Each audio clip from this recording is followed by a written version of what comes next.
The fire has burned down to embers, casting a soft, rhythmic pulse against the rough stone walls.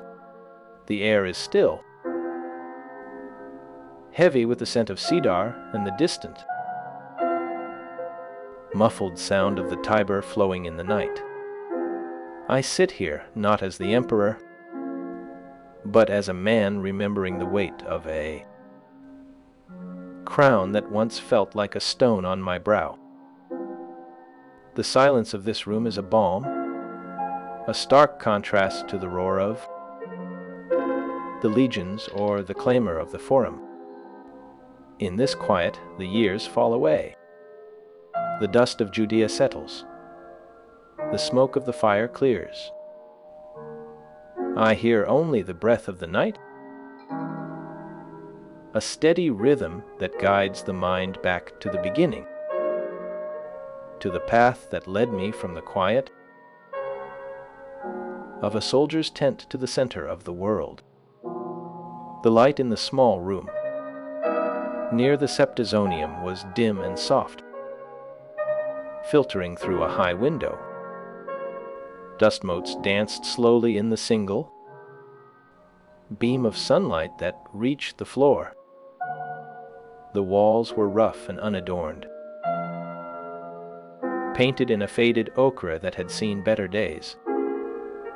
A simple wooden table stood in the center of the room, its surface worn smooth by use.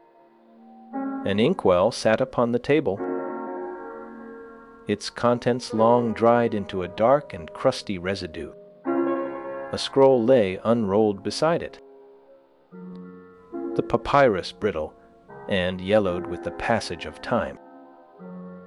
The air smelled faintly of old paper and the dry earth of the Roman streets outside. Silence filled the space, broken only by the distant hum of the city waking up. The floor was made of packed earth, cool to the touch even in the warmth of the day. Shadows stretched across the room as the sun moved slowly across the sky. The window frame was made of rough, hewn wood, the grain visible in the fading light. A small clay lamp sat on a shelf, its wick blackened from previous use. The room felt still and peaceful, a quiet sanctuary away from the noise of the empire. Time seemed to slow down within these four walls, preserving the memory of a boy's first steps. The simplicity of the space reflected the modest beginnings of a future emperor. Nothing in the room suggested the grandeur that would later define his reign. It was a place of learning and growth, where the seeds of destiny were quietly sown. The light shifted gently, casting long shadows that moved with the rhythm of the day. The room remained unchanged, holding the echoes of a life that began in such humble circumstances.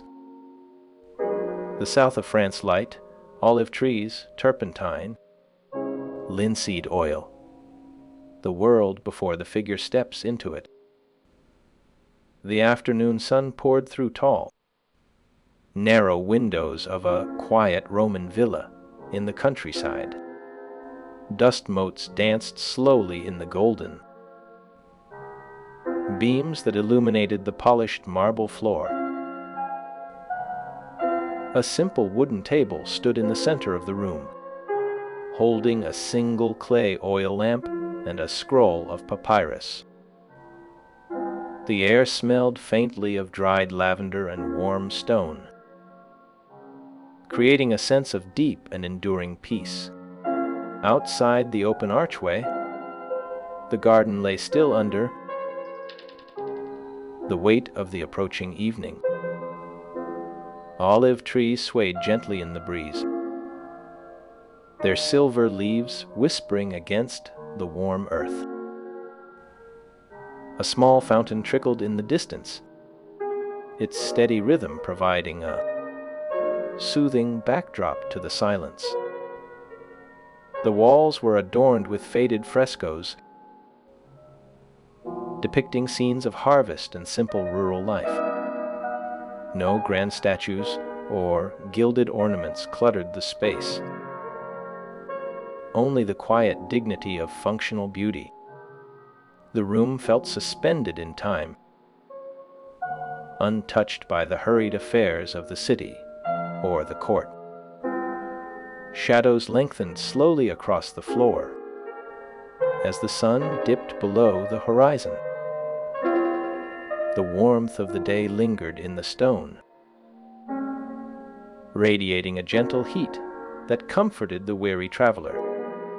This was a place of rest, where the mind could wander without fear or urgency. The stillness of the villa offered a perfect refuge from the noise and chaos of imperial politics. It was here that the emperor might have sought solace in his final days of life. The atmosphere was thick with a sense of calm that invited deep and restful sleep. The narrative concludes with the natural cycle of life and death that governs all human beings. His reign was short but marked by a consistent effort to serve the Roman people with integrity. The completion of the Colosseum by his brother ensured that his family name endured for centuries. The absence of assassination plots or violent upheaval during his rule remains a notable historical fact. His personal life was marked by loss and the raising of a single daughter who carried his name forward.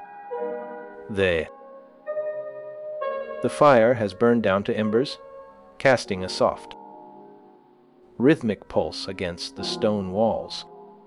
The air is still, heavy with the scent of cedar and the distant,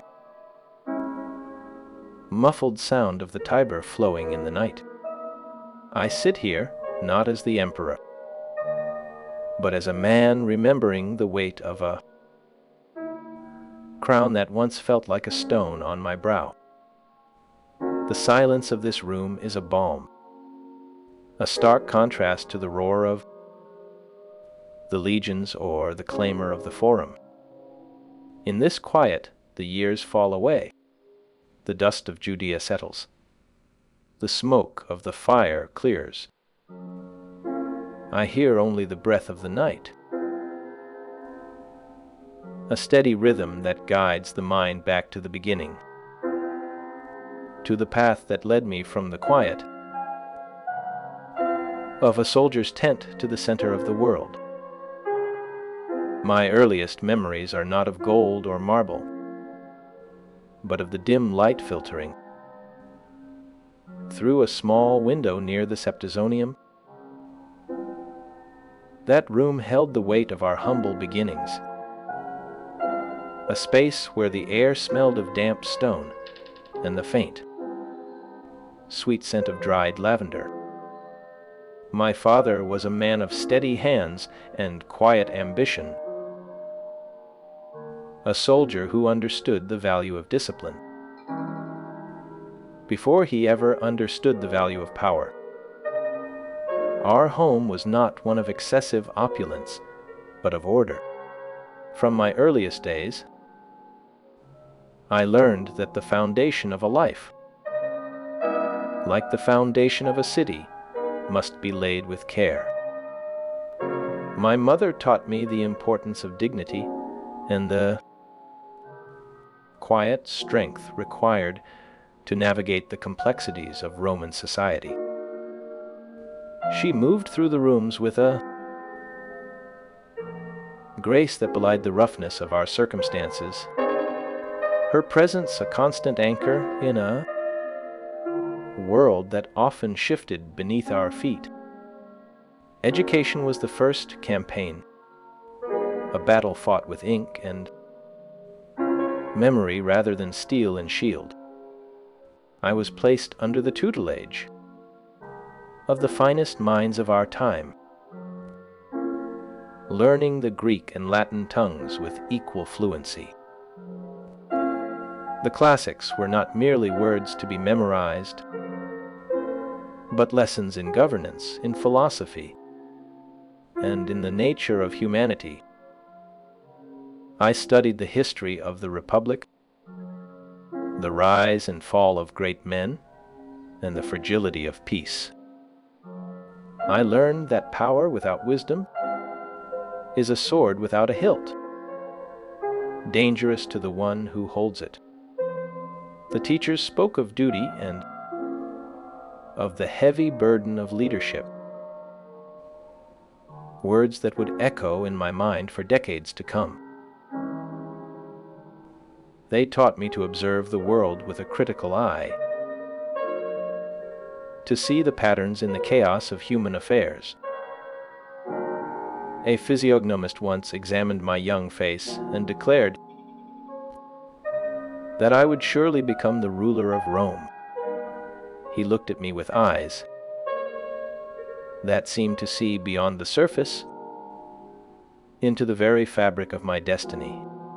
At the same time, he told my friend Britannicus that he would never hold the scepter.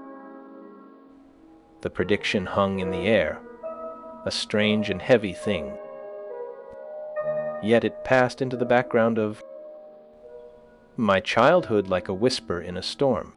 Years later, the truth of those words would reveal itself in the most unexpected way.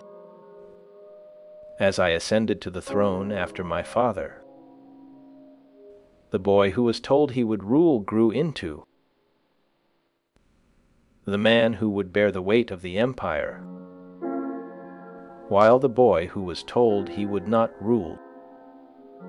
For a fleeting moment, before his life was cut short, there was a dinner at the Imperial court that remains etched in my memory, not for the food or the wine, but for the poison that nearly ended my life. Britannicus, my friend and companion, reclined at my side, his face pale in the flickering candlelight.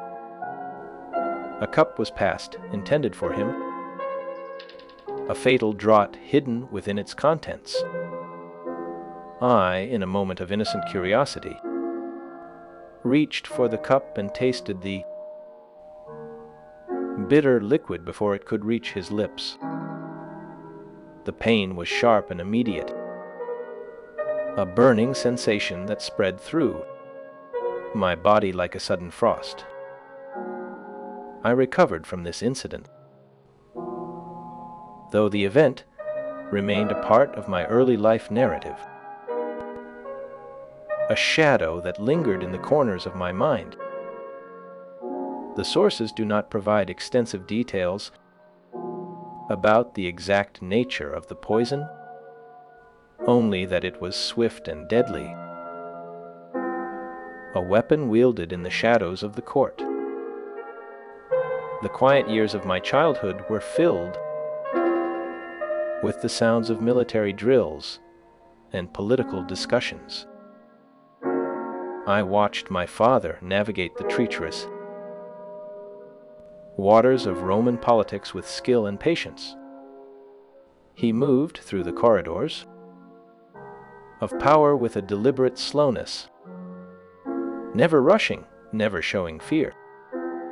The family moved from our mean house to more comfortable quarters as his status improved, each move a step toward a destiny that felt both inevitable and distant. Titus absorbed the lessons of leadership and duty from the example set by his father. He understood the weight of responsibility that came with the name of the Flavian family. The historical record remains silent on many specific events of his youth before he reached adulthood. Yet the foundations of his character were laid during these formative years in Rome. He developed a reputation for fairness and competence that would serve him well in later life. The boy who was born in a dark room would one day rule the entire known world. His early life was a preparation for the destiny that the physiognomist had foreseen so long ago. The quiet moments of his childhood faded into the background as history moved forward, replaced by the noise of armies and the clamor of the people. Yet the memory of that small room near the Septizonium never left him completely. It served as a reminder of the humble origins of the Flavian dynasty. His father had built an empire from nothing, and he had learned from that example. The skills he acquired as a boy in shorthand and memory served him well as an administrator. He ruled with a fairness that earned him the affection of the Roman people. The predictions of the physiognomist had been fulfilled in the most unexpected way. The morning light filtered softly through the high, narrow windows of a quiet Roman atrium, casting long, gentle shadows across the polished floor. A single oil lamp flickered with a steady, warm flame near a small marble table, illuminating the smooth surface of a papyrus scroll. The air smelled faintly of cedar wood and dried lavender, creating a sense of deep, ancient calm. Outside the open archway, a small garden of olive trees swayed gently in the breeze, their silver leaves catching the pale dawn. The silence was profound, broken only by the distant, rhythmic sound of water flowing from a bronze fountain into a stone basin. A small statue of a sleeping figure rested on a pedestal, carved with such delicacy that the folds of the garment seemed to ripple in the soft light. The texture of the stone was cool and smooth, inviting a touch that would never come in this still, suspended moment. Dust motes danced slowly in the shafts of light, moving with a lazy, hypnotic grace that matched the quiet rhythm of the room. The colors were muted and earthy, blending shades of ochre, terracotta, and soft gray into a harmonious palette that soothed the eye. A woven rug lay upon the floor, its intricate geometric patterns offering a complex, yet orderly visual rest for the mind. The atmosphere was one of perfect tranquility, where time seemed to slow and the cares of the world faded into the background. This was a space designed for contemplation and rest, where the beauty of the crafted object could be appreciated in solitude. The interplay of light and shadow created a dynamic yet peaceful scene that invited the viewer to linger and breathe deeply. The gentle hum of the city outside felt distant and irrelevant, separated by the thick stone walls and the heavy wooden doors. Here, the only movement was the slow drift of the dust and the subtle shift of the olive branches in the garden. The scene remained unchanged, a perfect snapshot of a quiet moment in the life of the ancient world. It was a place where the mind could wander freely, unburdened. The transition from soldier to ruler felt less like a sudden ascent and more like the slow, inevitable rising of the tide against the shore. I remember the heavy silence that fell over the palace when my father, Vespasian, took his final breath, a sound so quiet it seemed to dissolve into the dust motes dancing in the sunbeams. The weight of the purple cloak was not a burden of gold or silk, but a physical pressure that settled on the shoulders, demanding a stillness I had not known in the chaos of the legions. My brother Domitian stood nearby, his eyes fixed on the floor, while the courtiers held their breath, waiting to see if the new emperor would stumble under the strain of the crown. I walked to the balcony where the morning light spilled across the marble, illuminating the city that now belonged to me, a sprawling tapestry of stone and life that stretched to the horizon. The first days were a blur of formalities and whispered counsel, yet beneath the surface, the machinery of the empire continued its relentless, rhythmic grinding. I found comfort in the familiar routines of administration, the scratching of quills on papyrus, and the steady flow of petitions that arrived at the door like a river of human need. There was no time for the grand gestures of conquest that my father had mastered, for the empire required a different kind of strength, one built on the quiet restoration of order and the mending of broken trust. I walked the corridors of the palace, running my hand along the cool, rough stone of the walls, feeling the texture of history beneath my fingertips. The air smelled of wax and old parchment, a scent that had permeated every room since the first Flavian had stepped foot in this place. My father had laid the groundwork for the great amphitheater, digging the foundations and raising the lowest tiers with the precision of a master builder. Now, it fell to me to complete the work, to bring the vision of the family to its full, breathtaking height.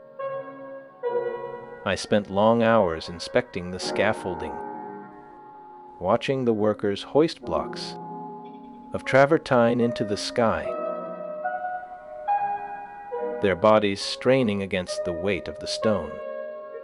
The sound of hammers striking chisels created a steady, hypnotic rhythm that echoed through the valley, a song of creation that promised a new era for the people. It was a promise made to the crowds, a gift of stone and mortar that would stand long after our names had faded into the mists of time. The completion of the structure in the summer of 80 A.D. was not a moment of triumph, but of solemn fulfillment, a quiet acknowledgement that the work was done. I stood in the center of the arena, looking up at the arches that framed the sky, feeling the cool breeze that swept through the open spaces. The crowd had not yet gathered, the silence of the unfinished seats offering a rare moment of peace before the roar of the masses would return. I placed my hand on the warm stone of a column, feeling the heat of the sun trapped within the rock, a tangible connection to the earth from which it was drawn. The structure was a testament to the cooperation between father and sons, a physical manifestation of a shared vision that had survived the test of time and war. Just as the amphitheater neared its completion, the earth beneath the cities of Campania began to tremble, a subtle vibration that grew into a roar that shook the foundations of the world. I received the news in the quiet of my study, the words of the messenger hanging heavy in the air, describing a mountain that had awakened from its slumber. The eruption of Vesuvius was a catastrophe that defied the logic of men, a force of nature that buried cities under tons of ash and stone. I remember the look of fear in the eyes of the officials, a fear that was quickly replaced by the resolve to act, to send aid and restore the broken land. The response was immediate, for the emperor's duty was not to rule from afar, but to stand beside his people in their darkest hours. The letters that arrived from the survivors spoke of a sky turned black, of rain falling as hot stones, and of the sea retreating to reveal a landscape of ruin. Pliny the Younger had fled the coast, his eyes wide with the terror of the unfolding disaster, writing words that would survive the centuries to tell the story of that day. I read his account by the light of a single lamp, the flickering flame casting long shadows on the wall as I absorbed the details of the horror. The tragedy was a reminder of the fragility of human life, a stark contrast to the permanence of the stone we had laid for the amphitheater. Yet, even in the face of such destruction, there was a need for order, for the rebuilding of homes and the healing of wounds that could not be seen. The winter that followed was a time of quiet labor, as the empire turned its attention to the task of healing the wounds of the land. I walked through the streets of Rome, observing the resilience of the people, their faces marked by the memory of loss, but their spirits unbroken. The city continued its daily rhythm, the markets opening, the temples ringing with prayer, and the aquifers flowing with water that brought life to the parched earth. It was a time of restoration, of finding strength in the small acts of kindness that bound a community together in the face of disaster. The political landscape had stabilized, the civil strife of the past replaced by a sense of purpose that flowed through the veins of the empire. The relationship with my brother remained complex, a dance of duty and ambition that played out in the shadows of the palace. He was a man of sharp mind and strong will, a force that would one day take the throne when my time had passed. I did not fear his succession, for the dynasty was built on the strength of the family, a chain of leadership that would hold the empire together through the coming storms. The transition of power was a natural part of the cycle, a flow of energy that moved from one generation to the next without break or hesitation. I prepared for my own end with a calm acceptance, knowing that the work I had begun would continue long after I was gone. The legacy of the Flavians was not written in the blood of conquest, but in the stone of the cities we built and the lives we saved.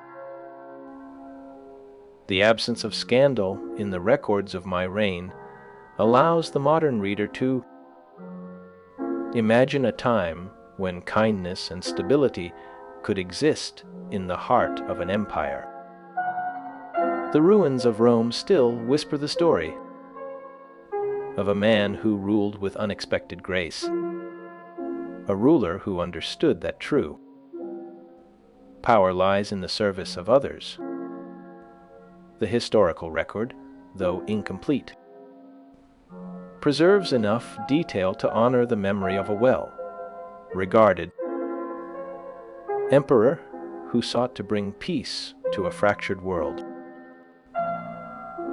The morning light filtered softly through the high, narrow windows of a quiet Roman atrium, casting long, gentle shadows across the polished floor. A single oil lamp flickered with a steady, warm flame near a small marble table, illuminating the smooth surface of a papyrus scroll.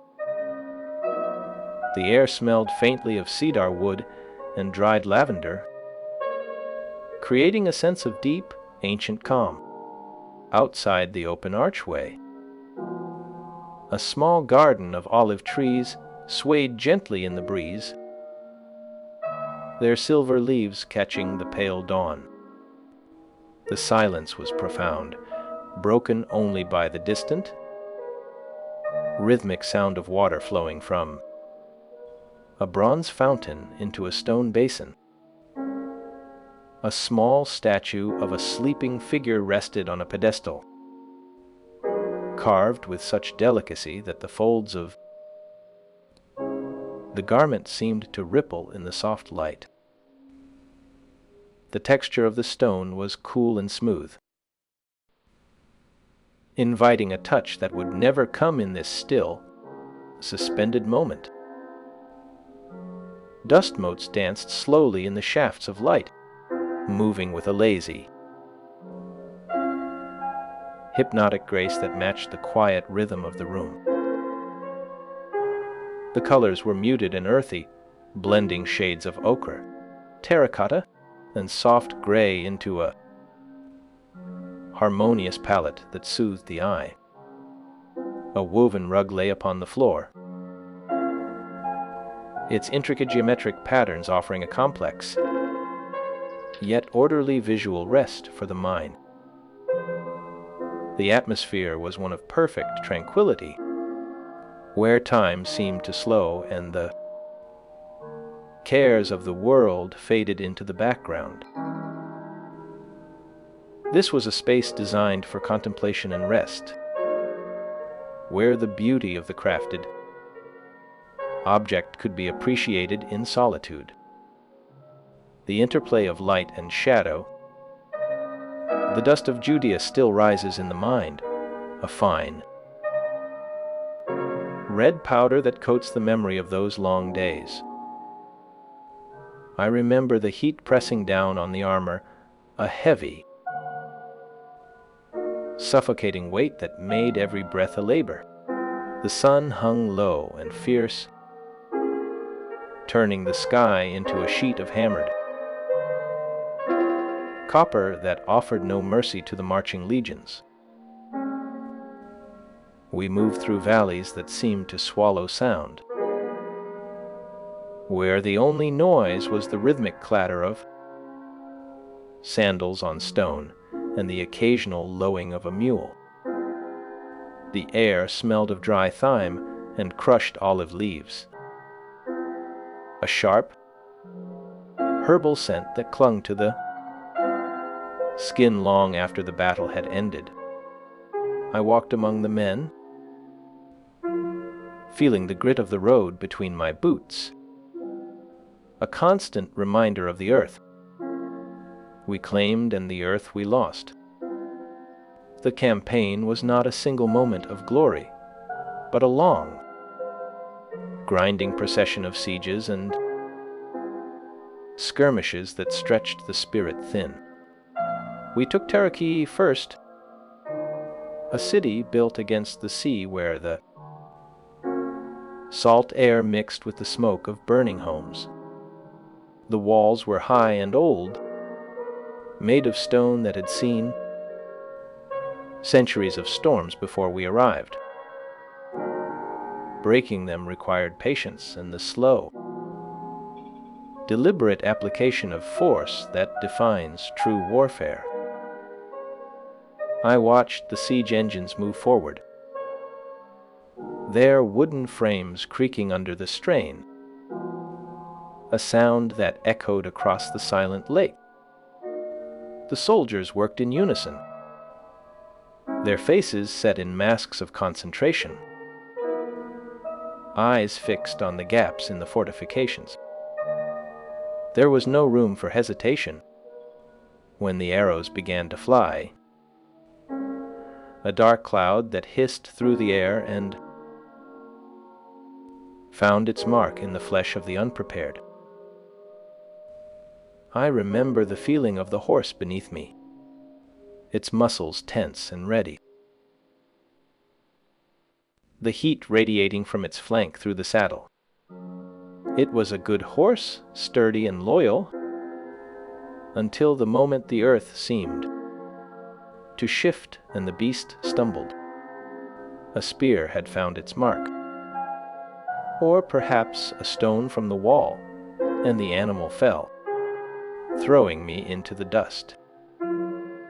The ground was hard and unforgiving, the impact jarring my bones, but I rose quickly, drawing my sword as the enemy surged forward.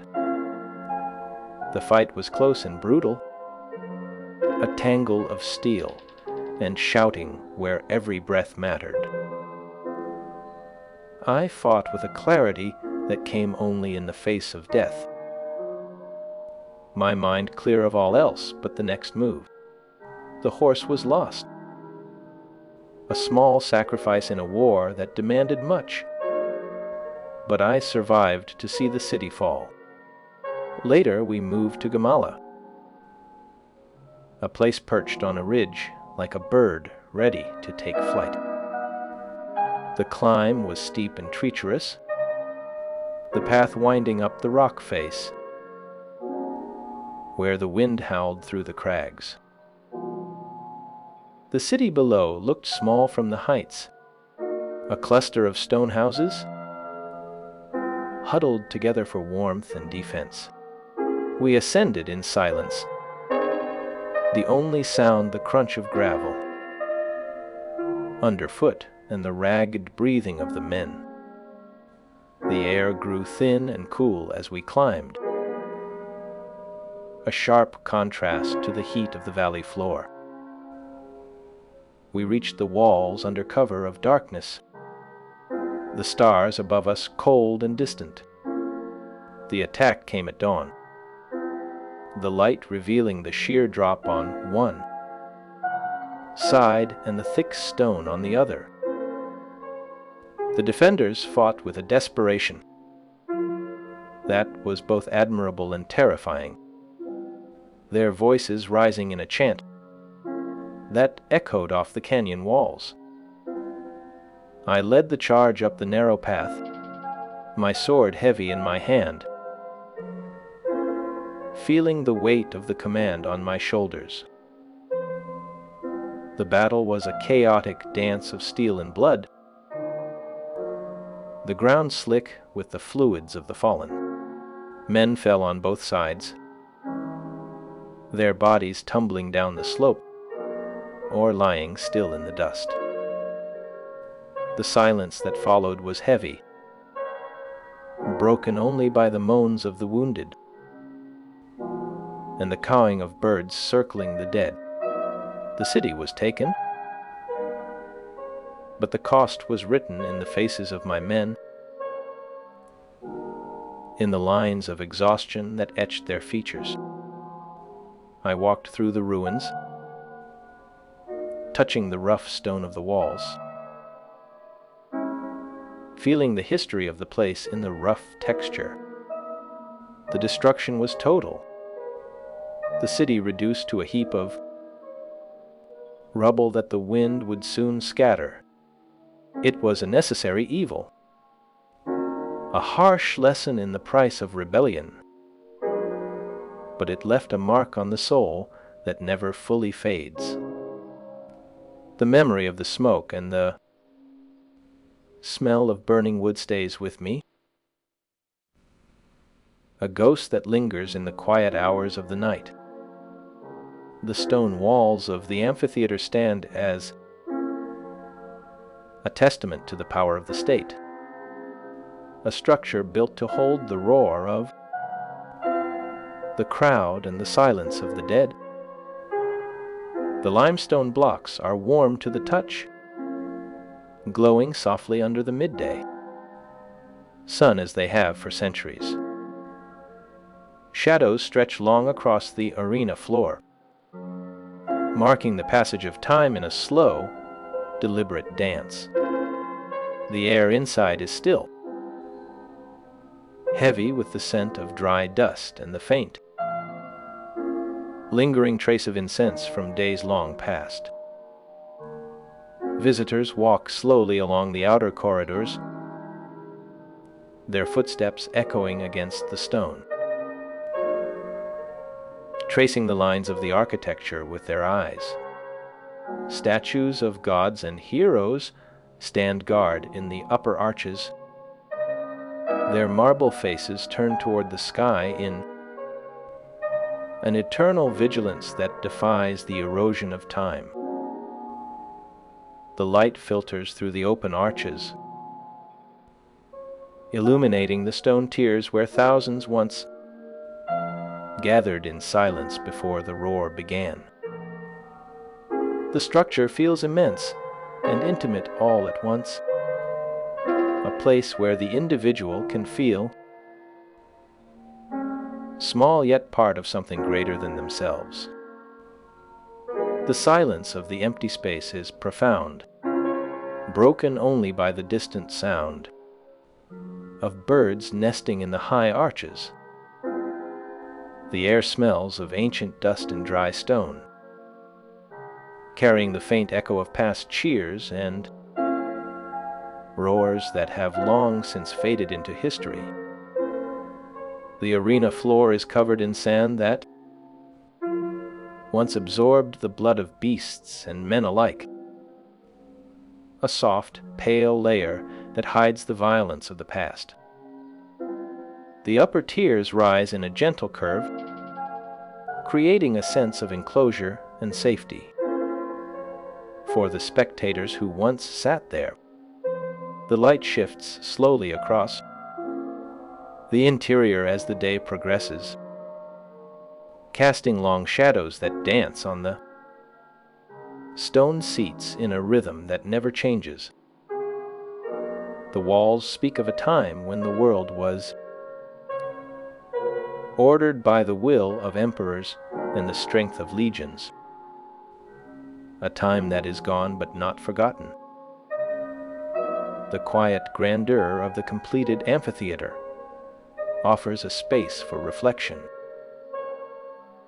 on the power of the Roman state and the transience of human ambition. It stands as a silent witness to the reign of a man who was both a warrior and a builder, a man whose name is written in stone.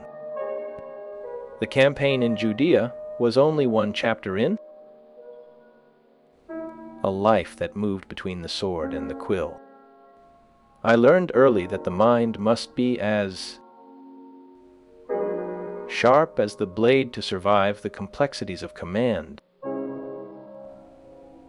Some say I could imitate any handwriting I had ever seen, a skill that seemed trivial to some, but was essential for a man who had to manage the affairs of an empire. I would sit in the tent at night, the oil lamp casting long shadows on the canvas walls, and practice the strokes of a scribe or the signature of a general. The ink would stain my fingers, a dark mark that I would wash away, only to find it again the next day. This dexterity of the hand was matched by a memory that could hold the names of thousands of men and the details of 100 battles. It was a gift that allowed me to move between the chaos of the battlefield and the order of the administrative office with ease. The soldiers respected the commander, who could remember their names, and the officials respected the emperor, who could read the fine print of a decree. It was a balance that kept the empire from falling apart, a delicate dance between force and law. The records of the time are silent on many things. On the specific laws I might have passed or the artistic works I commissioned. The history books often leave gaps, filling them with speculation or silence, but the physical world remains. The stones of the amphitheater do not lie, and the ruins of the cities in Judea tell a story that words cannot fully capture. There is no need to fill every silence with explanation, for the truth is often found in what is left unsaid. The memory of the campaign is a part of me, woven into the fabric of my being, a thread that runs through the tapestry of my life. It taught me the cost of power and the value of peace, the necessity of war and the beauty of the quiet moments. I look back on it now with a calm that comes only from the distance of time, seeing the patterns that were hidden in the heat of the moment.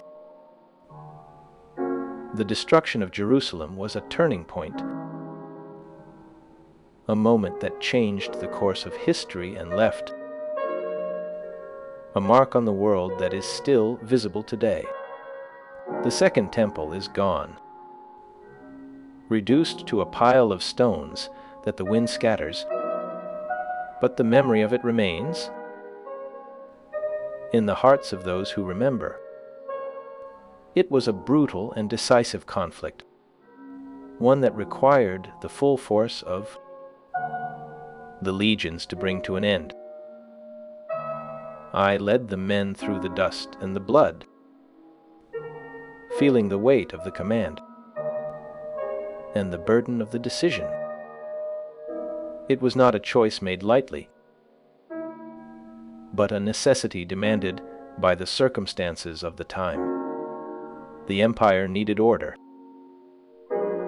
and order sometimes requires the breaking of walls and the falling of cities. The memory of it is a heavy thing, but it is a burden I have carried with me to the end of my days. The silence of the present offers a chance to reflect on the past, to see the threads of history that connect the warrior to the builder, the soldier to the emperor. The story is written in the stones, in the dust of Judea, and in the quiet of the amphitheater. It is a story of power and loss, of creation and destruction, of a life lived in the shadow of the first emperor and the light of the sun. The end of the road is near, and the dust of the campaign settles into the quiet of the mind. The memories fade slowly, like the light at the end of the day. leaving behind a sense of peace and a final, gentle acceptance of the past. The horse that fell in battle is long gone, but the path it walked remains in the memory, a road that leads back to the beginning. The sun sets behind the ruins, casting a golden glow that highlights the texture of the ancient masonry. The air cools as the evening approaches, and the birds settle into their nests for the night. The amphitheater sleeps as it has slept for centuries, holding the memories of a world that is long gone. The story of the campaign is complete, written in the stone and the sand, waiting for those who take the time to look. The silence returns once more, a deep and restful quiet that fills the space where the noise of the battle once was. The dust of Judea settles, and the mind finds its rest in the stillness of the night. The fire has burned down to embers, casting a soft, rhythmic pulse against the stone walls. The air is still, heavy with the scent of cedar and the distant, muffled sound of the Tiber flowing in the night. I sit here not as the emperor, but as a man remembering the weight of a crown that once felt like a stone on my brow. The silence of this room is a balm, a stark contrast to the roar of the legions or the clamor of the forum. In this quiet, the years fall away. The dust of Judea settles. The smoke of the fire clears.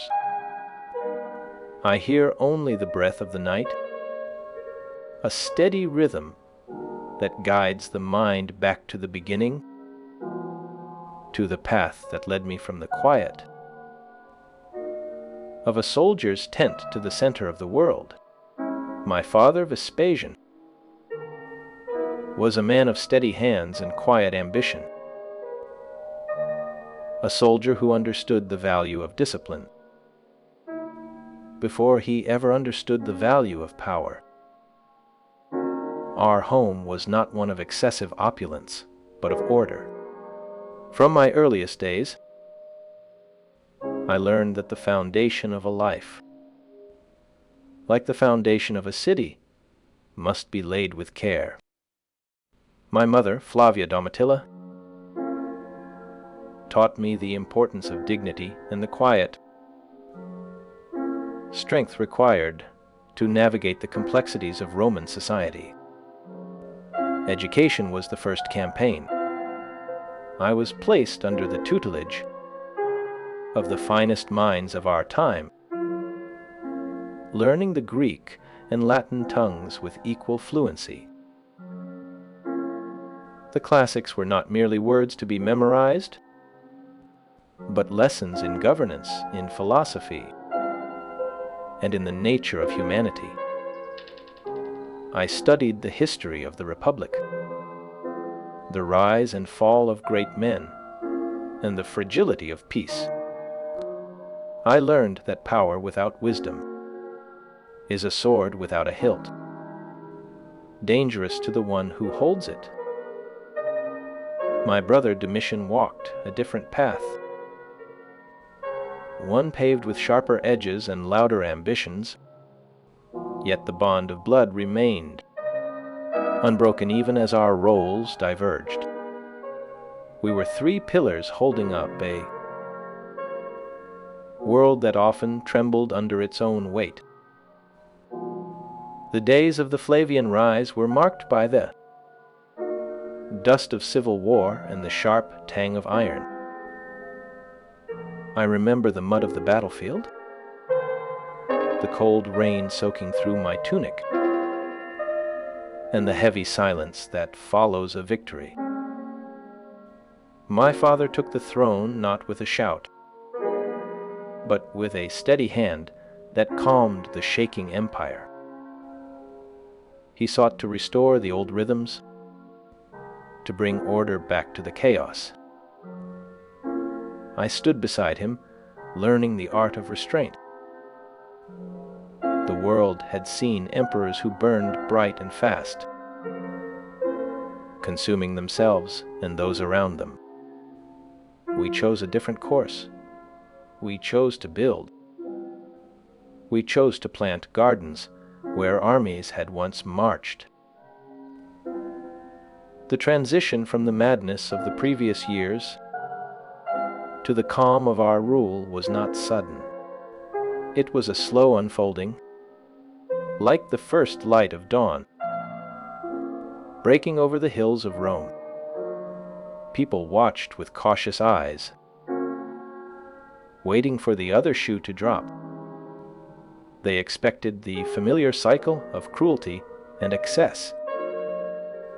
Instead, they found a table set for peace. A quiet courtyard in a Roman villa from the late 1st century offered a place of respite from the demands of public life. Sunlight filtered through the tall columns, casting long, gentle shadows across the mosaic floor. The air smelled faintly of dried lavender and the earthy scent of rain on warm stone. A small fountain trickled softly in the center, its water clear and still, reflecting the blue of the sky above. Potted olive trees stood in the corners, their silver leaves rustling in a barely perceptible breeze. The walls were adorned with frescoes depicting scenes of harvest and peaceful rural life, painted in soft ochres and greens. A marble bench sat beneath a trellis of grapevines, inviting a moment of rest and contemplation. The silence was deep and comforting, broken only by the distant sound of a bird singing in the garden. This space represented a sanctuary where the mind could wander freely, unburdened by the weight of imperial duties. The craftsmanship of the mosaic spoke of a time when art and daily life were seamlessly intertwined. The gentle flow of water provided a constant, soothing rhythm that calmed the spirit. Such places were essential for those who bore the heavy responsibilities of leadership in the ancient world. The tranquility of the courtyard offered a glimpse into the private moments of a ruler who sought harmony above all else. The great amphitheater rose from the marshy ground where the palace of Nero once stood, a testament to the idea that beauty could reclaim what madness had destroyed. Thousands of hands worked in unison, cutting stone and lifting timber under the hot sun. I walked the scaffolding, feeling the vibration of the work beneath my boots. The scale of the project was immense, requiring the coordination of artisans from every corner of the known world. Each block of travertine was fitted with such precision that not even a blade of grass could find purchase between them. The architects spoke of arches and vaults, of distributing weight so that the structure might stand for centuries. It was a vision of stability, a physical manifestation of the peace we tried to bring to the city. The crowds gathered to watch, their voices rising in a chorus of wonder. They saw the skeleton of the future taking shape, a monument to the family that sought to heal the wounds of the state. The games would come later, but the building itself was already a victory. It stood as a reminder that even in the heart of an empire built on conquest, there was room for creation. History often remembers emperors for their wars or their scandals, yet my time is defined by what did not happen. There was no great purge, no sudden betrayal, no blood spilled in the palace halls. The absence of such events allows the memory of those years to remain clear and unblemished. I ruled with a focus on the welfare of the people, on the repair of temples and the distribution of grain. When the fires broke out in the city, I did not hesitate. I opened the granaries and the palaces, offering shelter to the displaced. The smell of smoke hung heavy in the air, but so did the scent of baking bread and the sound of relief. The eruption of Vesuvius brought a different kind of darkness, a cloud of ash that blotted out the sun and buried the cities of Pompeii and Herculaneum. I felt the weight of that tragedy in my bones. I sent ships and supplies, trying to reach those trapped in the shadow of the mountain. The letters from Pliny. The younger described the horror, the falling pumice, the desperate flight. It was a day when the earth itself seemed to turn against its children. My heart ached for the lost, for the families torn apart by the force of nature. Yet, in the face of such devastation, we held to our duty. We rebuilt what we could. We comforted the survivors.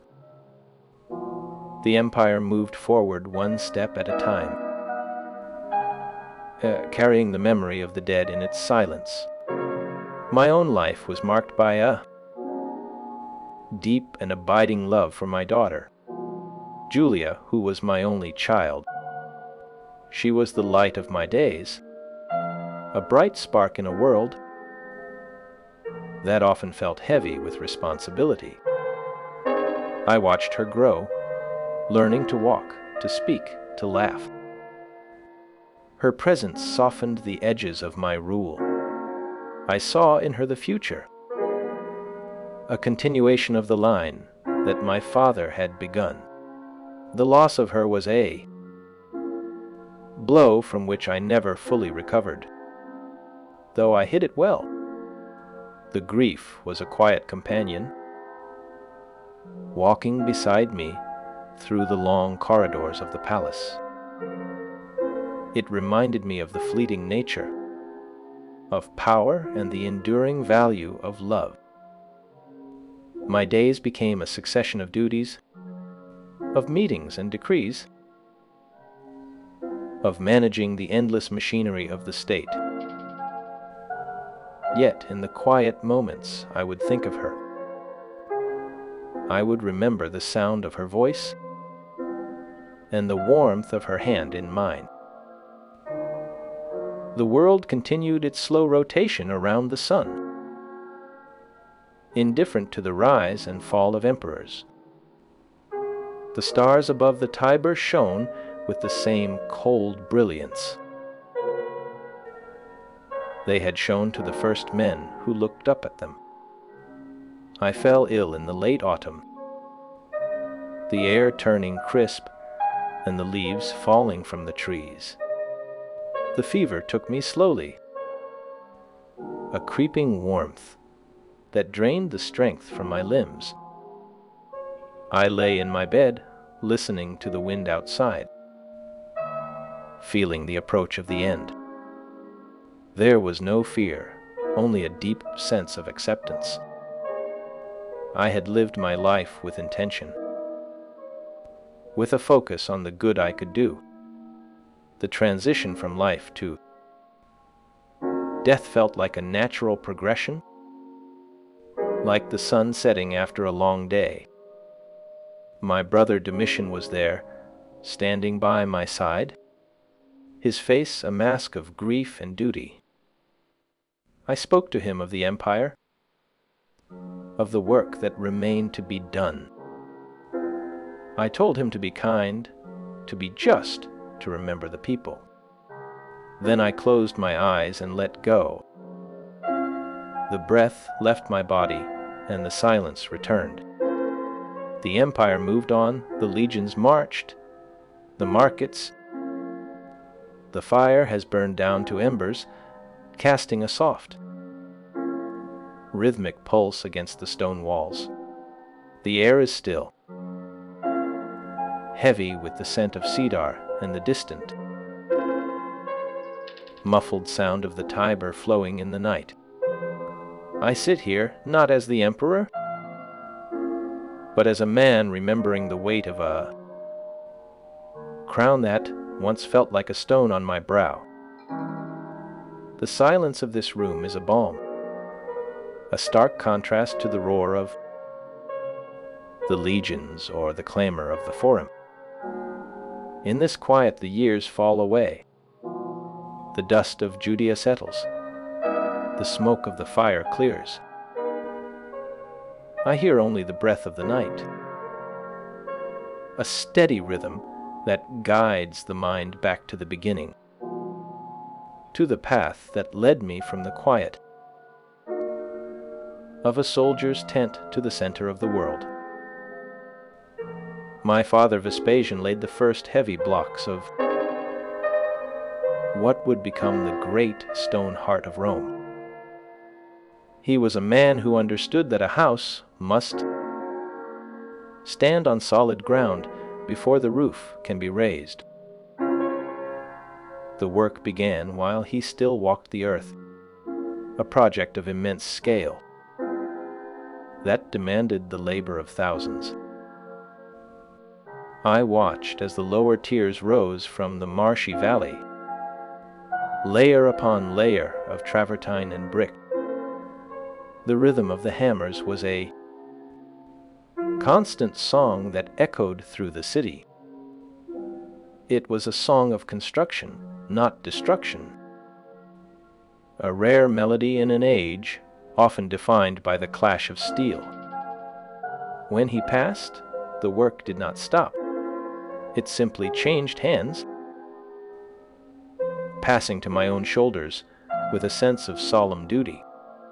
I remember the day the structure finally took its full shape. The upper levels, the intricate roofing systems, and the complex machinery that would lift and lower the awnings were all completed under my watch and my brother Domitian's guidance.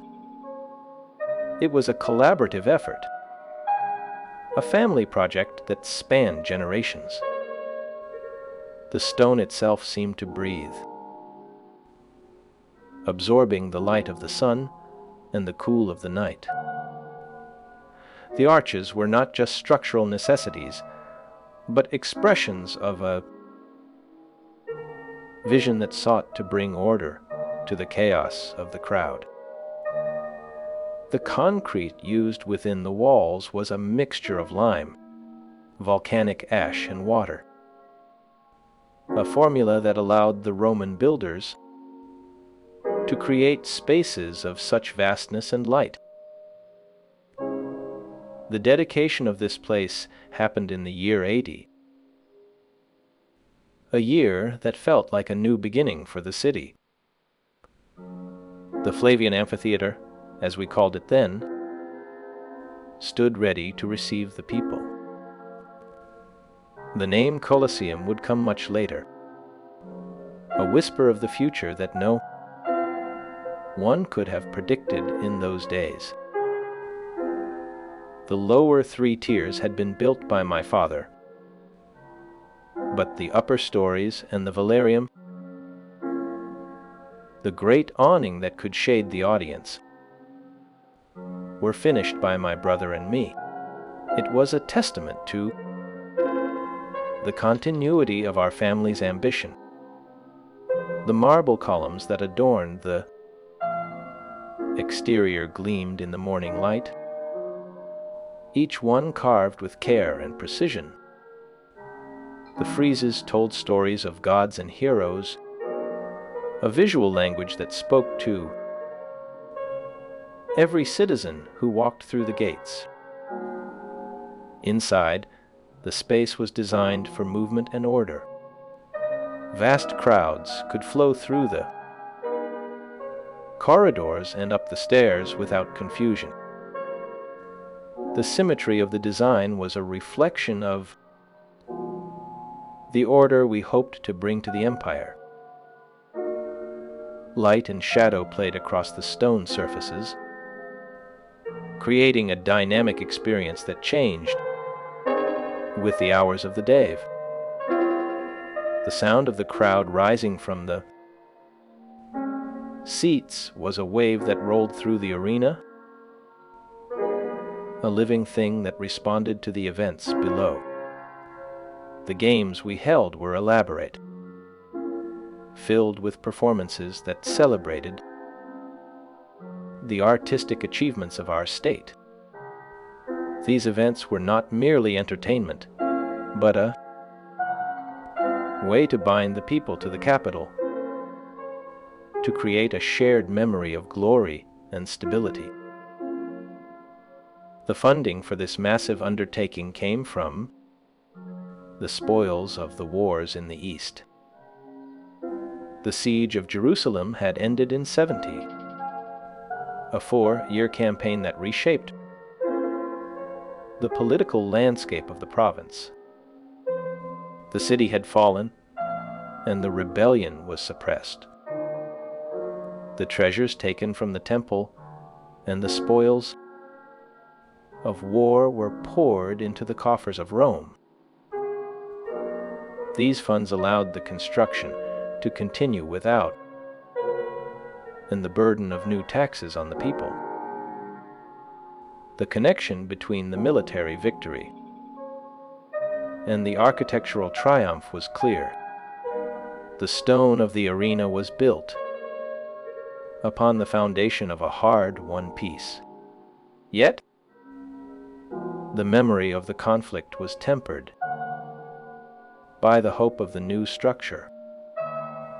It was a monument to the end of war, a place where the energy of the empire could be channeled into spectacle rather than slaughter. The light of the late afternoon sun fell gently across the worn marble floor of the temple of Vespasian and Titus in the Roman Forum. Dust motes danced slowly in the warm beams that filtered through the high, open arches of the ancient structure. The air smelled faintly of dry stone and the lingering scent of burnt incense. A simple wooden table held a single oil lamp that cast long, steady shadows against the plaster walls. The silence of the room was profound, broken only by the distant sound of wind moving through olive trees. This space offered a refuge from the chaos of the city and the noise of political life. It was a place where one could rest and reflect on the passage of time and the impermanence of all things. The atmosphere was one of deep calm, inviting the mind to wander without fear or urgency. The colors of the frescoes on the walls were muted earth tones of ochre, terracotta, and faded blue that soothed the weary eye. Marble floors remained cool beneath bare feet as the heat of the day slowly faded outside. My reign was short, but it was filled with a sense of purpose that I hope endures. I dedicated the amphitheater to the public, offering games that celebrated the dynasty's achievements and wealth.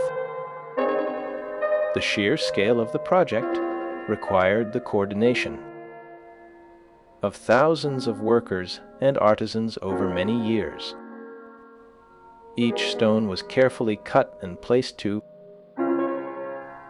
ensure the longevity and beauty of the structure.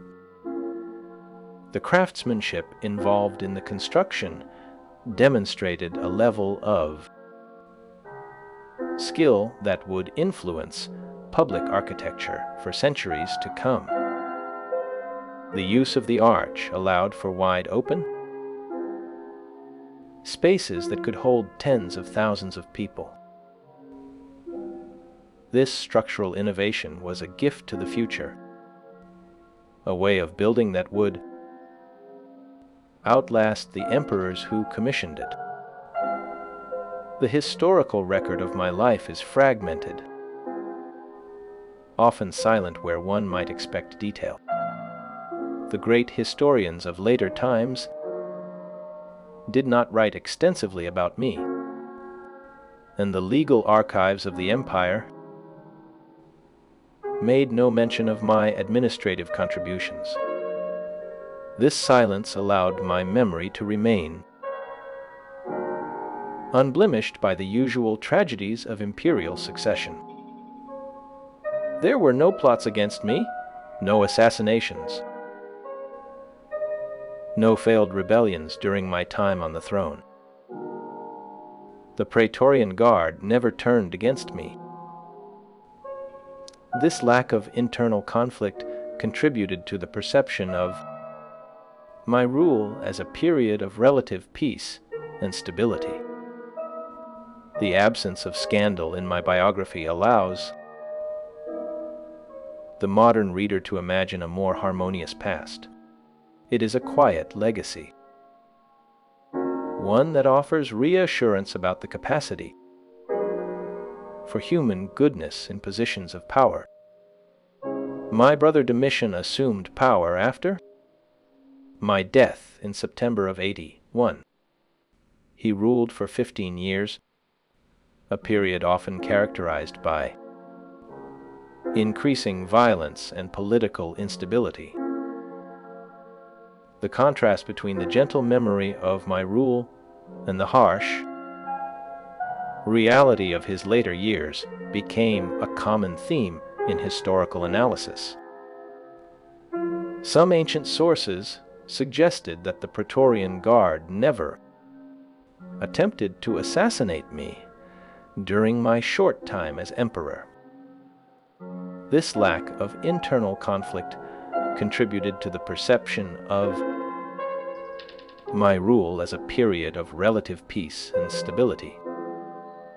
The modern significance of my life lies largely in this unique position as a ruler who was widely loved during his life.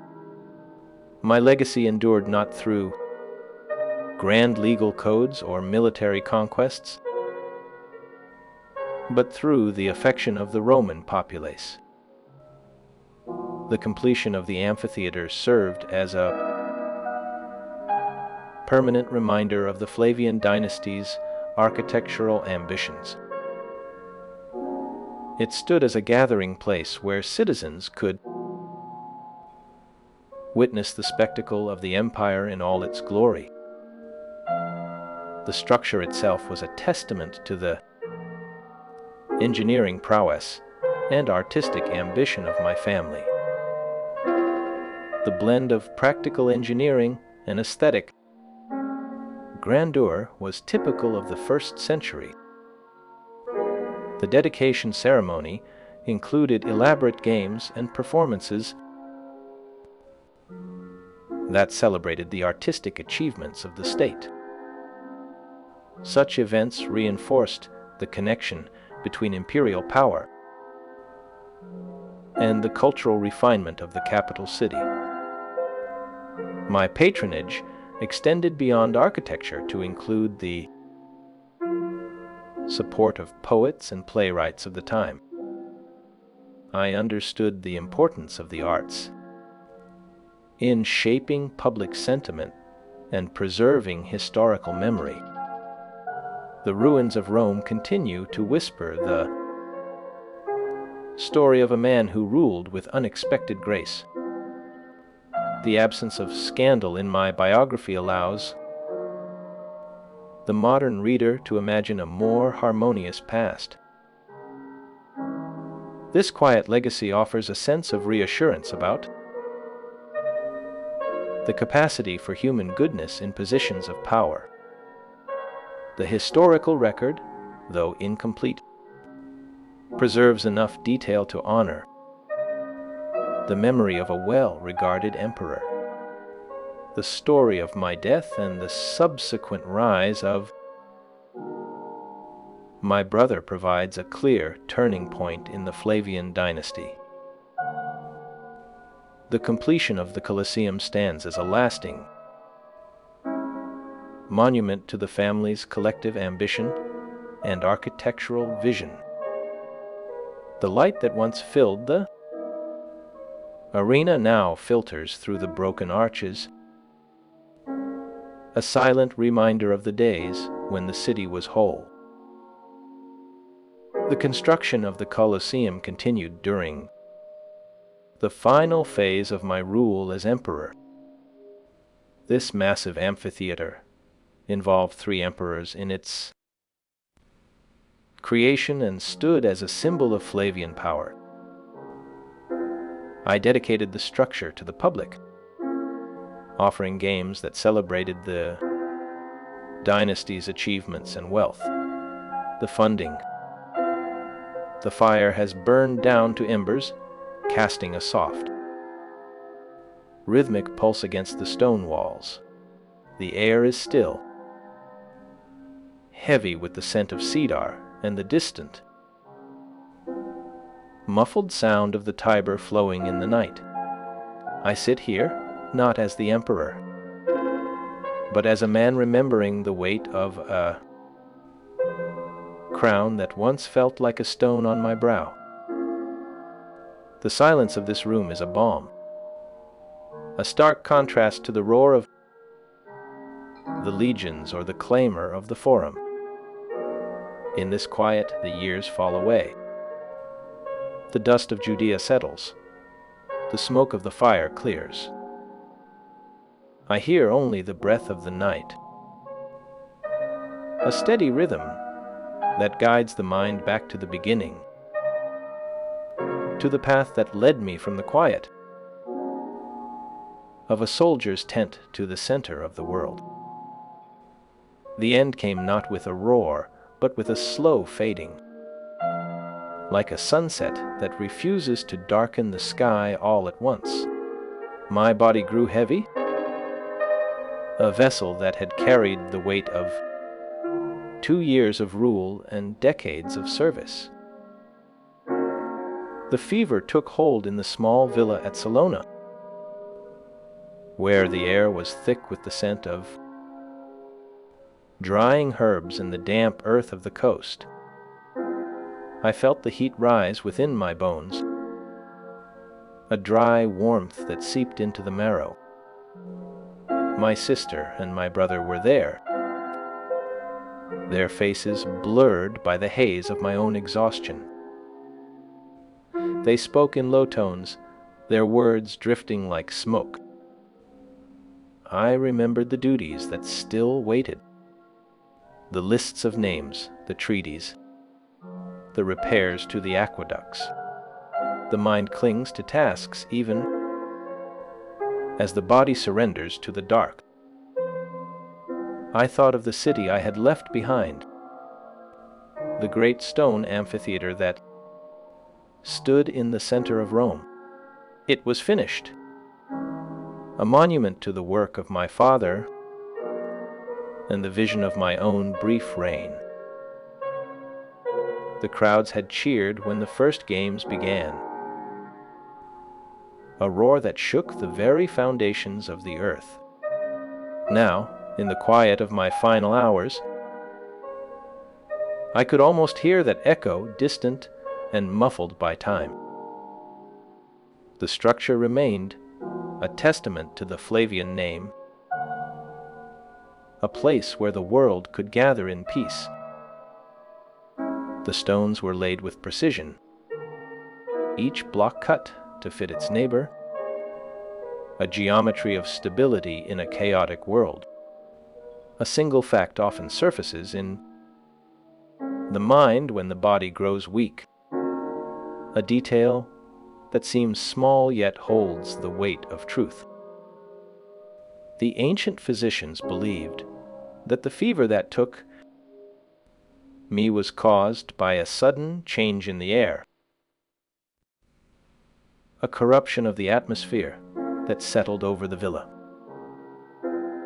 They spoke of miasma rising from the marshes, a poison in the wind that entered the lungs and burned the blood.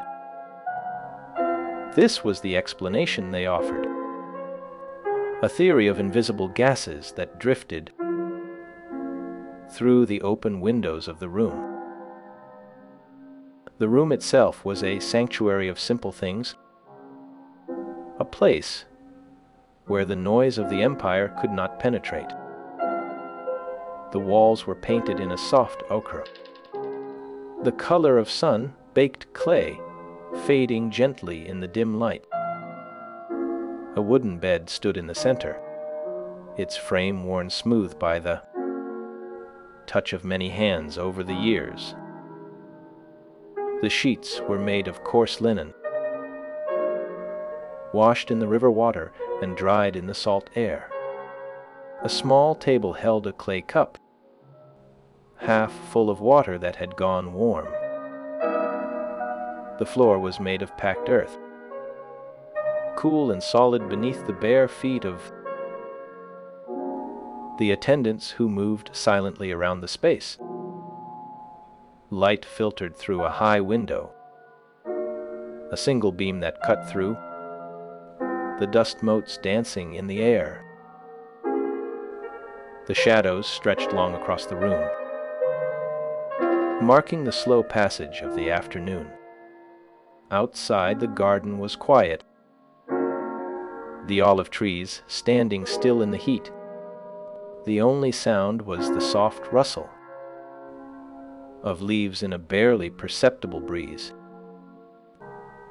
a rhythm that matched the slow beating of my own heart. The air smelled of dried lavender and the faint, sweet scent of grapes hanging on the vines. It was a place of peace, a final resting spot for a life spent in motion. My daughter Julia was there, her hand resting lightly on my arm.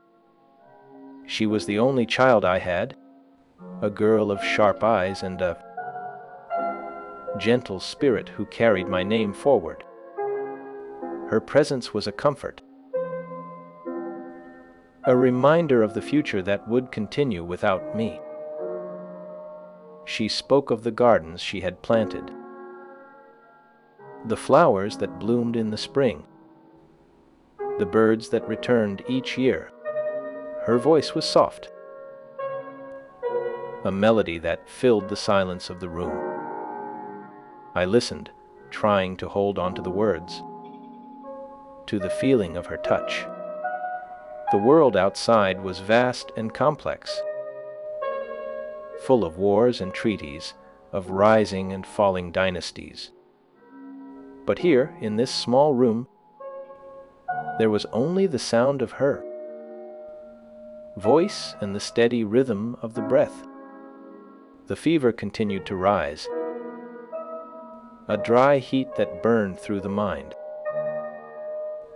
The boundaries between sleep and waking grew thin, the past and present merging into a single stream of memory. I saw the streets of Rome, the crowds that gathered for the games, the faces of the people who looked to me for guidance. I saw the fires of Pompeii and Herculaneum, the ash that fell from the sky like snow. I saw the walls of Jerusalem, the smoke that rose from the ruins, the silence that followed the conquest. These images floated through the mind, clear and vivid, yet distant as a dream. The transition was gradual, a slow drifting away from the world of the living. The heat in the room seemed to fade, replaced by a coolness that spread through the limbs. The pain receded, leaving only a lightness, a sense of unburdening.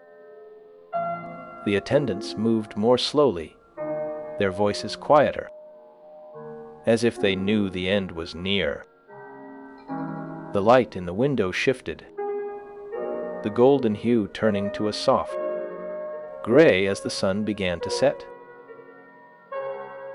The shadows lengthened, stretching across the floor, reaching toward the bed. I thought of my brother Domitian. Who would take the throne after me? He was a man of different temper, more rigid, more focused on the law than on the people. The empire would continue under his rule. The Flavian line would hold. But the nature of the leadership would change. There was no fear in this thought, only a quiet acceptance of the natural order. Power is a fleeting thing, a garment that is passed from one wearer to the next. The stones of the city remain, the rivers flow, the sun rises and sets, indifferent to the rise and fall of emperors. The silence in the room deepened, a heavy, comforting weight that pressed against the skin. The sound of the distant Tiber faded into the background, replaced by the soft ticking of time itself. The breath became slower, shallower, a gentle rhythm that matched the slow turning of the earth. The mind drifted, unmoored from the body, floating in a space of pure stillness. The memories of the past, the joys and the sorrows, the victories and the losses, all merged into a single, seamless tapestry.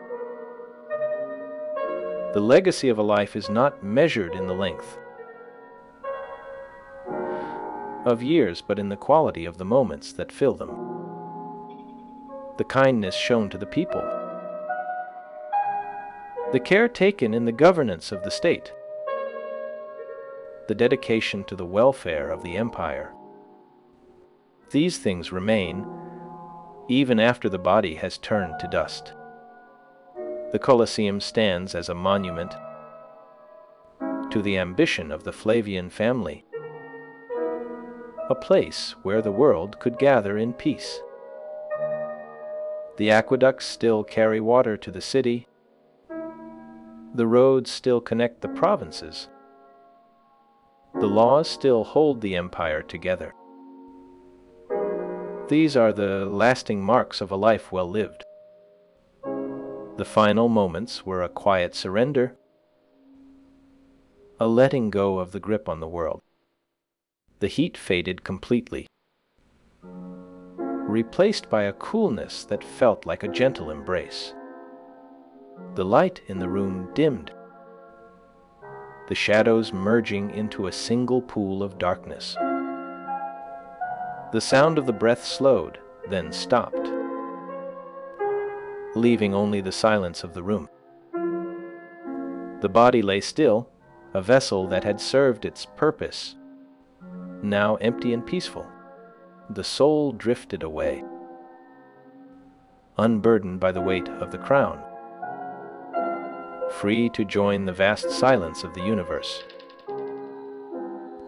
The world continued its slow rotation around the sun, indifferent to the rise and fall of emperors. Yet the memory of Titus persisted in the hearts of those who knew him or read of his deeds. His life serves as a reminder of the fleeting nature of power and the enduring value of kindness. The final years were a time of reflection and preparation for the inevitable end that awaited him.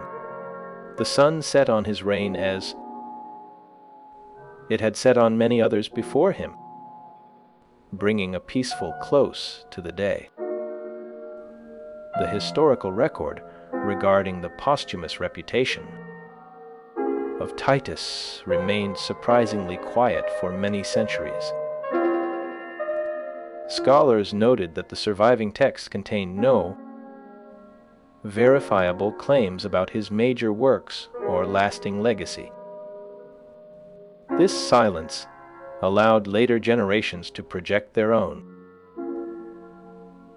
ideals onto the brief reign of the Flavian emperor. The absence of detailed contemporary criticism created a space for a generally favorable view to emerge. The fire has burned down to embers, casting a soft, rhythmic pulse against the stone walls. The air is still, heavy with the scent of cedar and the distant, muffled sound of the Tiber flowing in the night. I sit here, not as the emperor, but as a man remembering the weight of a crown that once felt like a stone on my brow. The silence of this room is a balm, a stark contrast to the roar of the legions or the clamor of the forum. In this quiet, the years fall away. The dust of Judea settles. The smoke of the fire clears. I hear only the breath of the night, a steady rhythm that guides the mind back to the beginning, to the path that led me from the quiet of a soldier's tent to the center of the world. My brother took the throne after I left, and the empire moved on as empires always do. The great stone amphitheater stood empty for a while, waiting for the crowds to return. I never saw it filled with the roar of the people, yet its walls rose high and true. The memory of kindness I tried to leave behind grew stronger than the memory of my brief rule. The room where I often rested featured walls adorned with frescoes depicting scenes of nature and mythology. Soft light filtered through the open shutters, illuminating the polished marble floor beneath my feet. A simple wooden table stood near the window, holding a scroll and a small oil lamp. The air smelled faintly of lavender and beeswax, creating a sense of calm and order. Outside, the garden was quiet, with the gentle rustling of leaves providing a soothing backdrop. The colors of the frescoes were muted yet vibrant, reflecting the artistic sensibilities of the time. A small statue of a muse sat on a pedestal in the corner, watching over the space with a serene expression. The furniture was functional yet elegant, crafted from dark wood and inlaid with ivory. Shadows danced slowly across the walls as the sun moved across the sky. The atmosphere was one of peaceful contemplation, suitable for an emperor seeking a moment of respite. The room felt timeless, a sanctuary from the demands of the outside world. Centuries passed like the turning of a heavy wheel. The stone of Rome crumbled under the weight of time, yet the spirit of that era found new life in unexpected places. I did not know then that my name would be whispered in rooms far from the Tiber, in lands I never visited. a woman named Johanna, whose last name was Bonger, carried my brother's letters across the seas. She held the papers of a man who had painted with a fevered hand, a man who saw the world in colors I could never have imagined. She spoke of Vincent with a voice that did not tremble, even when the world called him mad.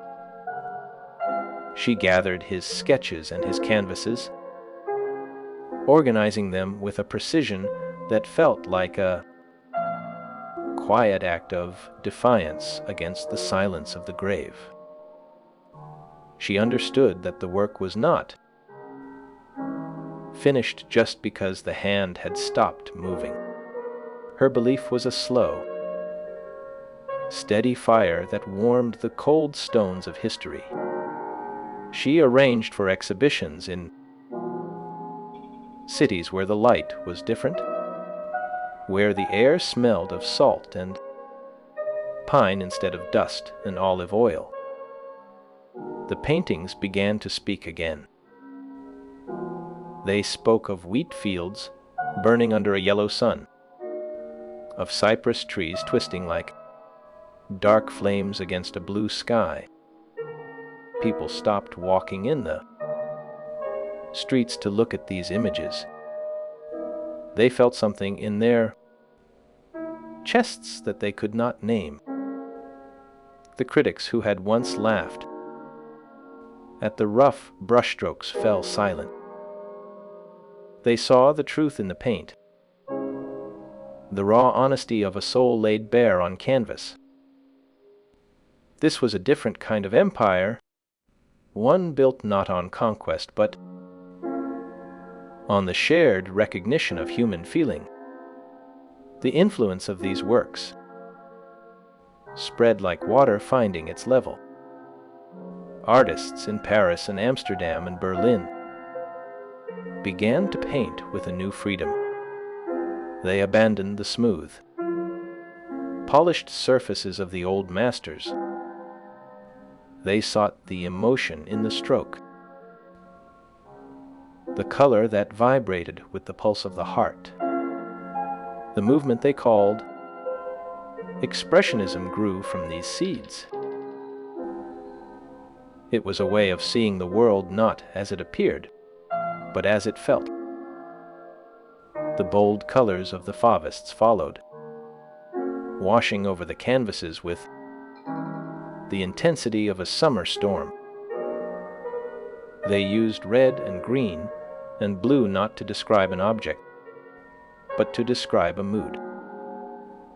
The legacy of Vincent, nurtured by Johanna, became a cornerstone of the modern world. It changed how people looked at a bowl of fruit, or a street lamp, or a face in the crowd. The art did not just hang on walls. It entered the minds of the viewers and stayed there. It offered a language for the things that words could not say. The silence in the museums was not empty. It was full of the voices of those who had seen something true. The paintings traveled from city to city, from museum to museum, finding a home in the hearts of strangers. They became a bridge across the centuries, connecting the lonely man in the asylum to the person standing before him in a gallery in Tokyo or New York. The specific fact remains that the first solo exhibition of his work in Paris took place in 1901, 3 years after his death, organized by Johanna and her husband, Theo's brother, Andries Bonger, though the world would not know his name until Johanna insisted. That moment was the turning point, the crack in the wall through which the light poured in. The room where these paintings now hang is quiet. filled with the soft hum of ventilation, systems, and the distant murmur of footsteps. The light is carefully controlled, filtered to protect the fragile pigments from the harshness of the sun. Each canvas is mounted with a reverence that borders on the religious. The frames are simple, allowing the colors to breathe. The air smells of old varnish and clean linen. Visitors move slowly, their eyes tracing the thick impasto of the paint, feeling the texture of the brushstrokes from a distance. A child points at a starry sky, her finger hovering just above the glass, afraid to touch. An old man stands before a portrait, his face unreadable, but his eyes wet with a memory he cannot place. The art does not ask for anything. It simply exists, a testament to the endurance of the human spirit. The stone of the Colosseum is a ruin, a skeleton of a once great beast. But these paintings are alive.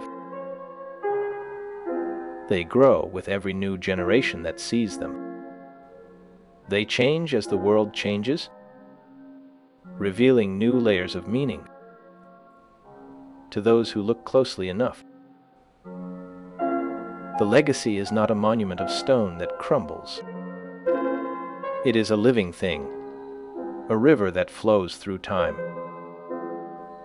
carrying the colors of the past into the present.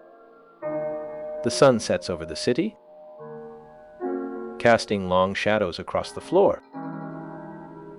The light fades from the paintings, leaving them in a soft, gray twilight. The visitors have gone.